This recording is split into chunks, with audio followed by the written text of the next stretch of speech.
Bonjour à toutes, bonjour à tous et bienvenue au Forum du patrimoine. Nous sommes à Paris, au Salon international du patrimoine culturel, où nous avons posé nos caméras pour 3 jours d'échanges et de débats avec des experts, des entreprises, des architectes, mais aussi des associations du secteur patrimonial. Cette 5e édition du Forum du patrimoine est organisée par Atelier d'Art de France et le magazine Atrium. On constate souvent en centre ancien de nombreux logements vacants, parfois inadaptés, voire insalubres, qui ne peuvent donc pas être mis en location. Face à la crise du logement que nous connaissons, associée aux défis climatiques, la question de l'habitat dans ces centres anciens devient cruciale. L'association Cité Remarquable, qui regroupe à ce jour plus de 300 communes et territoires porteurs d'un secteur protégé ou d'une appellation Ville et Pays d'Art et d'Histoire, s'est emparée du sujet et a interpellé le président de la République dans une motion. Pour nous en parler, je reçois le premier signataire de cette motion, Martin Malvy. Bonjour. Vous êtes président de Cité Remarquable et ancien ministre. Bienvenue sur le plateau. Vous êtes accompagné de 2 personnes représentantes d'organismes avec qui Cité Remarquable a signé des conventions. Tout d'abord, Emmanuelle Perne. Bonjour. Bonjour. Vous êtes présidente d'Urbanis. À vos côtés, Florence Canesson. Bonjour. Bonjour. Vous êtes chargée de mission direction économique de la CAPEB et vous êtes particulièrement en charge des dossiers de patrimoine et de rénovation énergétique. Pour commencer cette discussion, je vous propose de nous demander pourquoi une motion a été écrite. Quel est le constat dans les centres anciens sur la question du logement ? Vous l'avez évoqué d'un mot. Et la question que nous nous sommes posée, en réalité, c'est à partir d'un certain nombre d'évidences non contestables, peut-on bâtir un projet ? Les évidences, c'est crise du logement. Nous vivons une crise du logement. Les évidences, c'est les centres anciens sont souvent en état de délabrement plus ou moins avancé et portent de l'habitat vacant, disponible, dans une proportion plus importante que la moyenne nationale. 15%, 20% parfois de logements vacants inoccupés. Faut-il arrêter de construire ? C'est le fameux ZAN. Limiter les constructions pour limiter l'imperméabilisation des sols, oui, c'est une évidence. Mais nous, avec le bâti disponible, nous disposons de bâtis qui peuvent être mis à disposition, réutilisés, sans occuper de foncier supplémentaire. Bref, il y a un certain nombre d'évidences qui plaident pour ce que les collectivités qui ont fait un effort, dont les élus, les responsables, ont fait l'effort d'élaborer des documents de protection, que ces collectivités, en revanche, labellisées par l'État, reçoivent de l'État la mise en œuvre d'un plan spécifique pour la rénovation de l'habitat.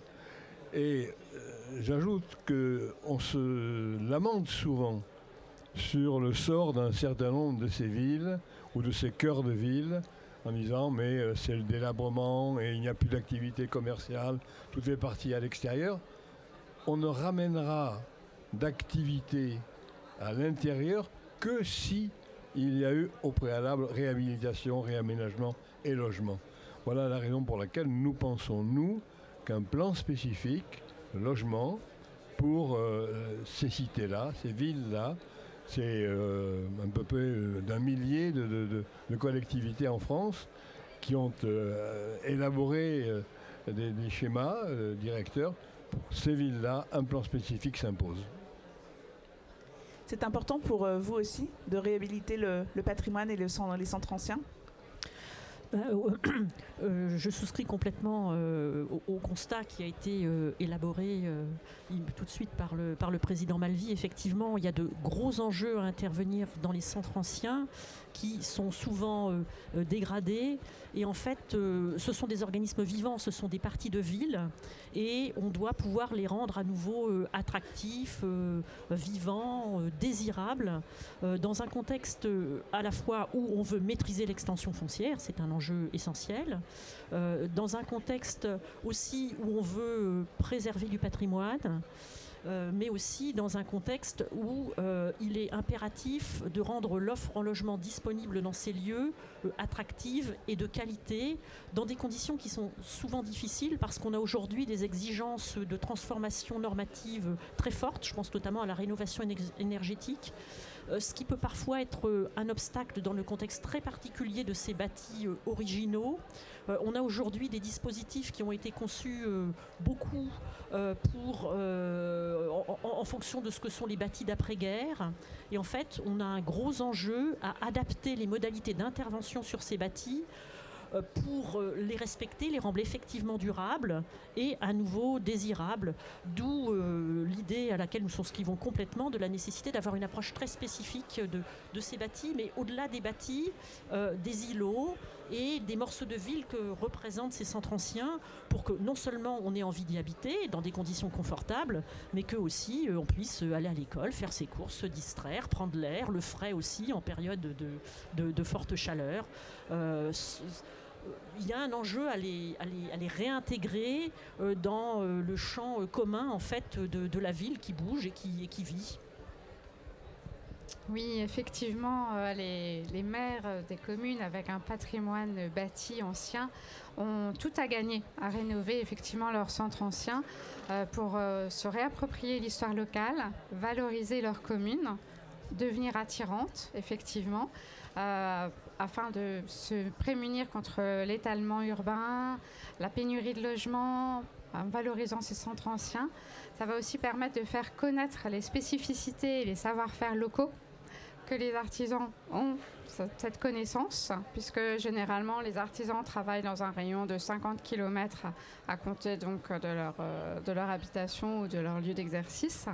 Et donc ont cette connaissance des spécificités locales pour pouvoir mettre en valeur ce bâti ancien. Donc, oui, le rôle des artisans est majeur. Ce sont d'ailleurs des artisans qui, à travers le temps, ont construit, ont réalisé ce bâti depuis plusieurs siècles.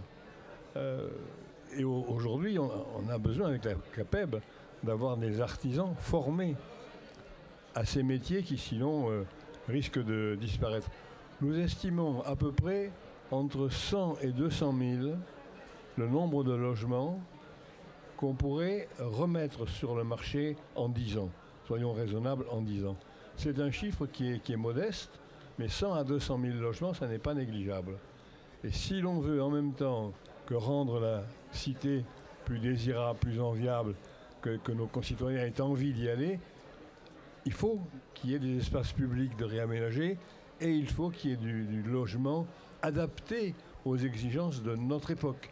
Il faut tenir compte de ce que sont les préoccupations de nos concitoyens en matière de qualité de logement, avec des préoccupations majeures sur ce type de bâti qui souvent est d'avant 1947 et pour lequel nous avons un débat avec le ministère du Logement et de l'Environnement parce qu'il y a un diagnostic d'évaluation de résistance thermique qui est aujourd'hui appliqué en France, quel que soit le type de bâti, et qui est en train de pénaliser le bâti ancien. Et ce serait terrible que de pénaliser le bâti ancien ou d'amener les propriétaires à réaliser des travaux qui risquent dans quelques années de se retourner contre eux parce que le bâti se sera dégradé. Alors il y a une assez grande unanimité maintenant dans l'environnement de la profession et de la réflexion sur le bâti. Par contre, l'étape à franchir pour amener le ministère à modifier ces décisions et le dispositif, le modèle sur lequel reposent ces diagnostics, est compliqué. Donc j'espère qu'on y arrivera. Et de même que nous avons, nous, sollicité le président de la République sur le plan logement, je crois que ce serait un beau geste que de faire ce plan logement qui a sa logique. La logique, quand nous en parlons, n'est pas contestée. Donc si la logique n'est pas contestée, il n'y a pas de raison de ne pas passer au concret. En même temps, nous voulons rapidement voir les nouveaux ministres concernés, notamment sur ce problème du diagnostic thermique pour le bâti ancien qui est majeur. Oui, ça c'est un vrai problème et On parlait de rénovation énergétique, etc. Il y a une formation aussi prévue pour les artisans pour connaître, pour peut-être mieux aiguiller aussi les personnes dans la réhabilitation de leur logement. Alors, pour répondre à la première question, effectivement, il y a plusieurs formations. La CAPEB a mis en place depuis 1998 déjà le certificat d'identité professionnelle spécialisé sur le patrimoine.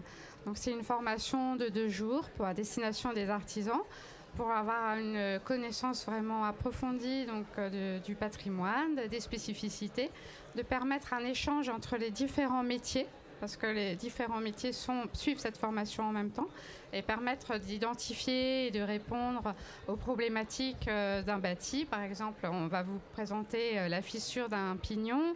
Le couvreur va exprimer son opinion, le maçon va exprimer son opinion, et comme ça, on pourra confronter les regards des différents artisans. Cette formation invite également d'autres acteurs locaux, les architectes des bâtiments de France, un représentant de la DRAC, ce genre de choses, différents vraiment métiers pour permettre cette connaissance locale. Ensuite, vous avez aussi des formations avec FIBAT, une formation en continu pour tous les artisans sur les questions de rénovation énergétique. Il y a effectivement des modules spécifiques au patrimoine, donc c'est très important d'avoir cette sensibilité. Toutefois, j'aimerais ajouter un point, revenir effectivement sur les propos de tout à l'heure. Il n'y a pas que le DPE, l'artisan, ça. Il y a cet esprit, il faut sensibiliser vraiment le grand public, lui expliquer à notre client pourquoi on ne peut pas mettre tel matériau qui est moins cher, parce qu'en fait, effectivement, ça va être préjudiciable à son bâti, qu'il aura peut-être les aides aujourd'hui, mais dans 10 ans, il devra tout recommencer. Et ça, c'est vraiment un travail de tout le monde. On est tous responsables pour ça. Le maire également, dans les collectivités territoriales, peut avoir aussi ce rôle de relais et mener cette politique au sein de sa commune pour inciter ses habitants à aller vers cette direction. Oui, donc on voit que le dialogue se développe, notamment avec les professionnels du bâtiment. Il y en a d'autres aussi qu'il est important d'associer. Ce sont les fabricants, les concepteurs de matériaux, parce qu'il y a effectivement l'analyse du bâti qui est spécifique. Et il y a un enjeu à prendre en compte ces spécificités à travers aussi potentiellement des matériaux nouveaux, innovants. Et c'est un gros enjeu et c'est l'objectif de notre travail en commun et du fait qu'on ait signé des conventions, c'est de faire porter une parole, une analyse, parce qu'on a une connaissance de ce qui se passe sur le terrain, chacun là où il est.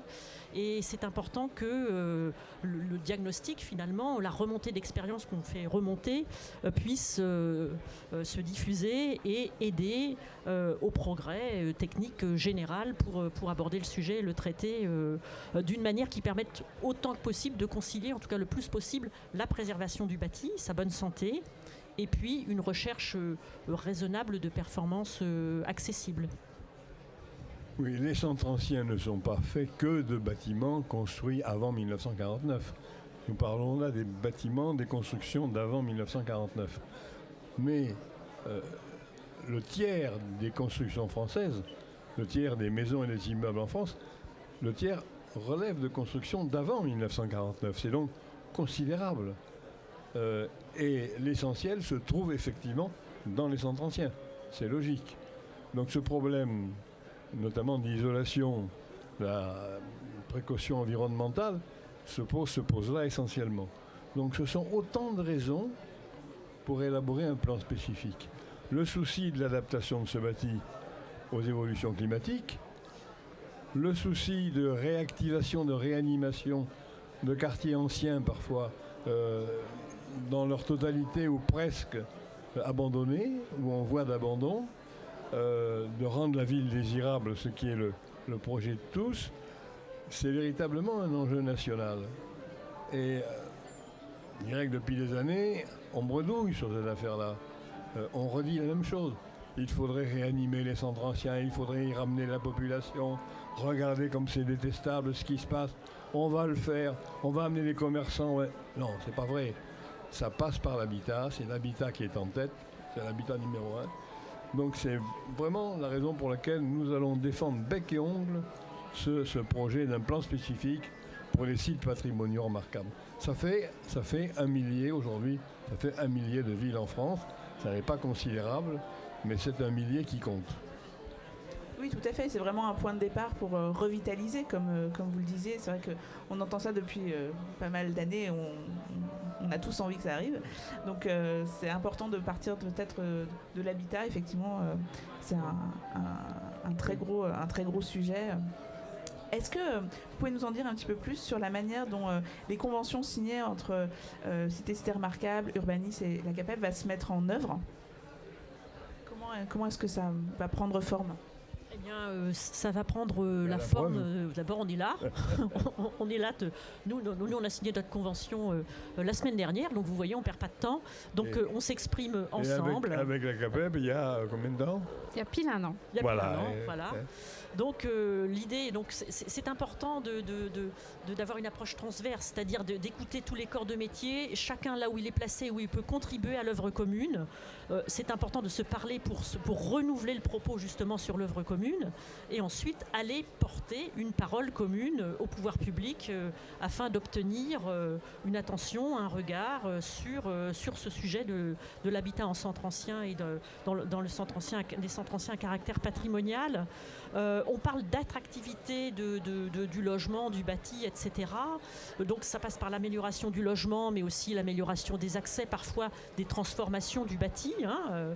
Ce qui implique aussi qu'on n'a pas là d'architecte autour de la table, mais il y a très certainement aussi une architecture de la réhabilitation à imaginer, qui respecte l'esprit des lieux et l'esprit des patrimoines. Ça, c'est quelque chose de très important. Et puis il y a aussi un autre sujet qui nous tient à cœur, enfin en tout cas particulièrement nous, Urbanis.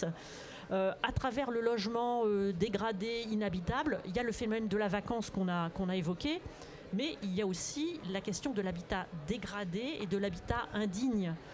Dans les centres anciens, on ne trouve, notamment quand ils sont fragiles et dégradés, on ne trouve pas n'importe quel type de population. On a plutôt des petits logements, on a plutôt des locataires, parfois des personnes très modestes, des personnes âgées, parfois qui sont exploités par des marchands de sommeil, il faut pouvoir le dire. Ça n'est pas systématique évidemment, mais ça peut exister. Et donc il y a aussi un enjeu social très important derrière cette question. L'idée, c'est aussi de pouvoir offrir à tous un habitat de qualité, et aussi de donner l'opportunité par du projet urbain finalement aux propriétaires de logements, d'immeubles, aux propriétaires du territoire, la possibilité de repositionner leurs biens sur le marché d'une manière qui soit positive et qui finalement permette de fédérer tout le monde, aussi bien les propriétaires que la collectivité, les élus et l'ensemble des habitants. On peut aussi en faire un projet qui soit fédérateur à l'échelle de la commune et au-delà, ce qui est aussi très important pour la vie locale. Vous bénéficiez tous d'un réseau, d'un maillage national assez important. Je pense à la CAPEB, vous êtes dans tous les départements. Cité Remarquable, effectivement, ça représente des communes partout en France. C'est aussi des choses sur lesquelles on peut s'appuyer, justement. Oui, tout à fait. Notre convention officialise une longue durée d'échange dans nos territoires. Nous avons des CAPEB dans chaque département. Et effectivement, les CAPEB s'associent à Cité Remarquable, aux antennes locales, pour pouvoir mener ensemble des projets. Tout récemment, nous avons diffusé un petit partenariat dans le Cantal. C'était la CAPEB du Cantal et l'antenne locale de Cité à Saint-Flour qui ont contribué à la réalisation d'une matériothèque. Cette matériothèque est à destination du grand public, des architectes, des artisans, également des apprentis, pour pouvoir découvrir les matériaux traditionnels locaux et savoir comment restaurer leur habitat. Très bien. Alors, Urbanis, c'est une entreprise avec une dizaine d'agences dites régionales, mais qui effectivement sont actives sur les 2/3 du territoire métropolitain. Donc, nous assistons les collectivités dans la définition de leur politique d'amélioration de l'habitat privé dégradé. et nous les aidons à mettre en œuvre cette politique à travers des dispositifs publics de type opération programmée d'amélioration de l'habitat, de renouvellement urbain, notamment dans les centres anciens.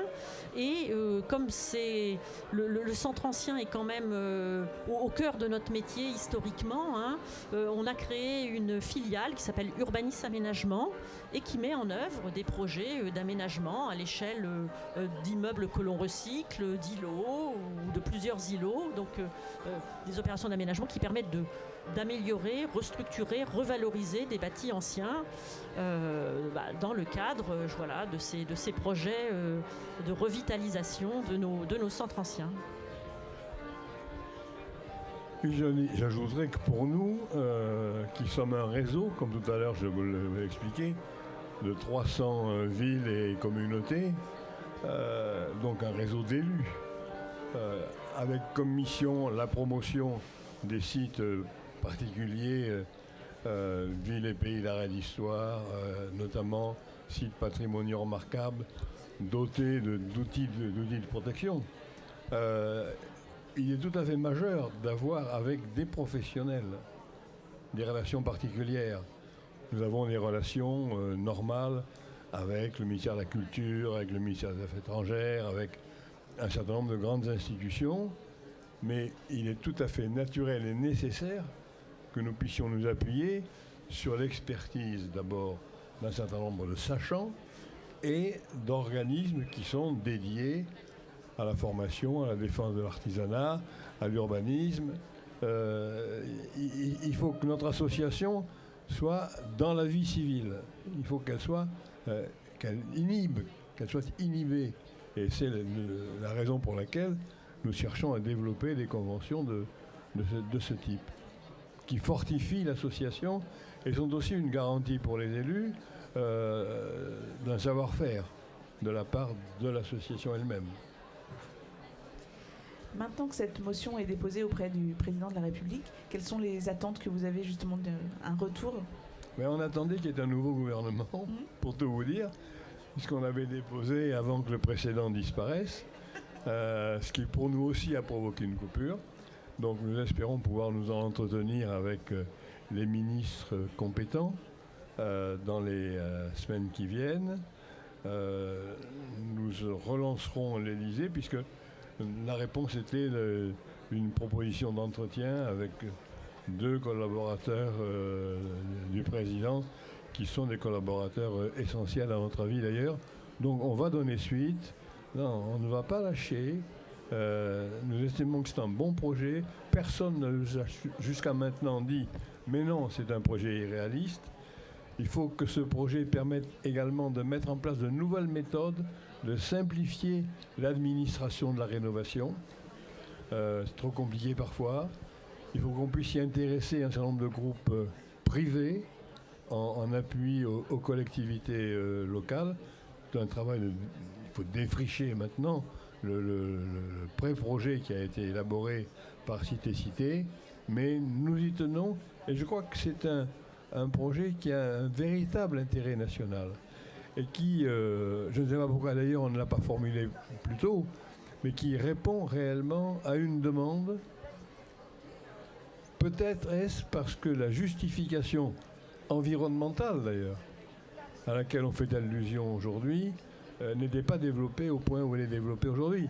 Faire le constat qu'on dispose en France aujourd'hui de plusieurs centaines de milliers de logements construits dans les centres anciens, que ces logements sont vacants, et qu'en même temps on se bat pour refuser aux maires la possibilité de construire à l'extérieur pour arrêter l'imperméabilisation des sols, c'est absurde.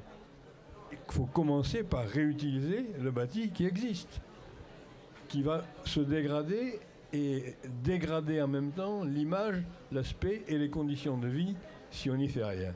Donc je crois qu'il y a un projet, c'est pas parce que nous l'avons élaboré, je crois que c'est un projet, je le mettrai entre guillemets, intelligent, cohérent.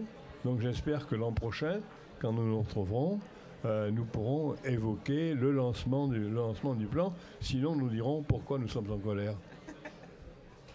Parfait. Écoutez, écoutez, je vous remercie tous les trois. Est-ce que vous voulez ajouter quelque chose ?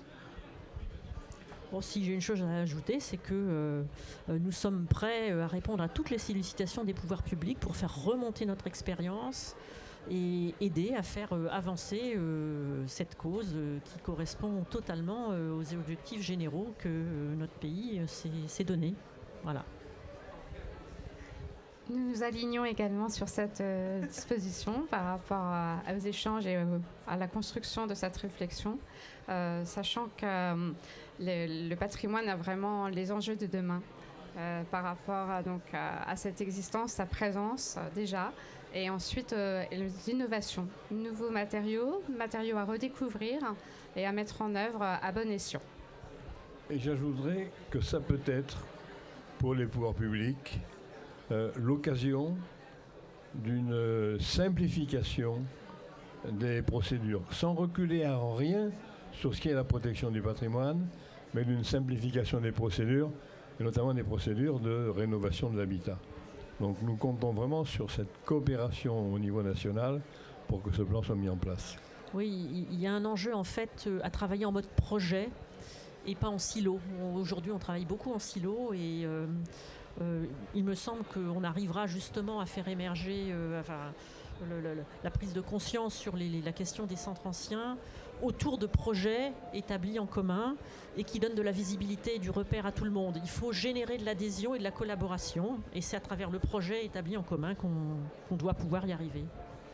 Je pense que c'est d'ailleurs un problème essentiellement de volonté, de détermination, beaucoup plus qu'un problème de moyens. Car les moyens existent. Certains, et qui existent, ne sont pas utilisés à cette fin-là. Et puis, les politiques qui ont été mises en place au cours des dernières années, cœur de ville, petite cité, petite ville de demain, ont fait apparaître déjà de nouvelles méthodes de travail que nous avons approuvées. Et notamment celle qui consiste à mettre autour de la table, quand on bâtit un projet, l'ensemble des acteurs qui auront à élaborer et non pas continuer ce petit jeu malsain qui consiste à engager les étapes les unes après les autres en tenant les uns et les autres éloignés de la connaissance du premier. Donc il y a des méthodes de travail à élaborer, ça peut en être l'occasion. Parfait. Écoutez, je vous remercie tous les trois pour la qualité de cet échange et puis pour votre engagement dans cette cause. On a hâte de connaître la suite. Oui, souhaitez-nous bonne chance. On va en avoir besoin. Oui, merci. Bonne chance. Je vous remercie de nous avoir suivis. Vous pouvez retrouver cette émission ou toutes celles qui vont être tournées dans le cadre de ce Forum du patrimoine 5e édition. Vous pouvez nous trouver donc sur Internet, sur notre plateforme YouTube, Atrium Patrimoine et Restauration. Merci et à bientôt.